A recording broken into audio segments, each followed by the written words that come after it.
My name's Drew. I'm a carpenter. I'm a dad. I'm a Christian.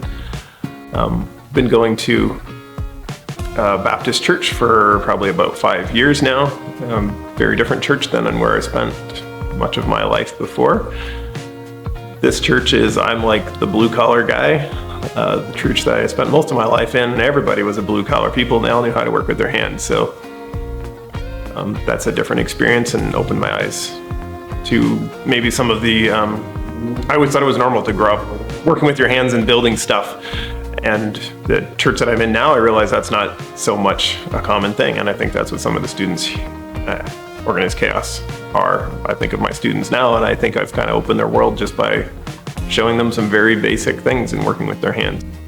I'm trying to think of when I first heard about Organized Chaos, but I think it was through a friend that I know that has done some mission work. He's built a trade school down in the jungle of Belize, and he was friends with Dave Hislop. He brought Dave over to my shop one day and said, "Drew, you got to meet this guy."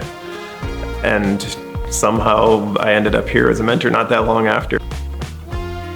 I feel like my students probably have been, the biggest impact with them has just been putting tools in their hands and letting them go, "Oh, here's a piece of wood. It grows on a tree." We brought in a sawmill and a bunch of old logs the one day, and I really wanted to start with that, and just, you take a chunk of wood and you just start cutting it, and you dry it and you plane it, and you can turn it into something. And I want that to be what they come away with. I'm hoping that's what they've learned. I think they have, just the little comments I've heard from their parents too. It's like, it's been good for them. I think one of the challenges for me as a mentor is just kind of my personality. I've never been one to talk enough, I think. I think sometimes things go on in my head, and I think I've said it, but I haven't. I just thought it, and I really need to push myself more to share more and talk more with my students.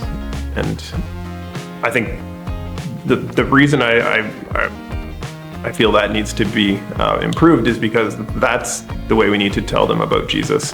I can show them stuff with the wood, but the Jesus part is pretty hard to show them with my hands. I got to learn to use my mouth more. Sometimes as a mentor, I feel like I'm taking a whole lot more out of this system than I'm putting into it. And I think mostly of meeting other mentors, I've made a bunch of new friends, and I think it's really kind of cool. I said to my wife probably a few months into this, like, I found my people. A lot of them, have businesses or kind of entrepreneurial, I guess. And I think it's a different kind of entrepreneur. All the guys here, they know there's so much more than just making a profit. There's more to life. And somehow you can have a very short conversation with somebody and you're like, wow, we connect, right? And I've made some great friends, and then I've even made some people that have helped me out with my business. And it's been great that way. I just want to encourage anybody who's a Christian and wants to do more than just build things, but wants to build things and show other people how to do it, but to share Jesus. And this is a great avenue to do that. There's so much structure, there's so much support. Use the tools you've been given, become a mentor.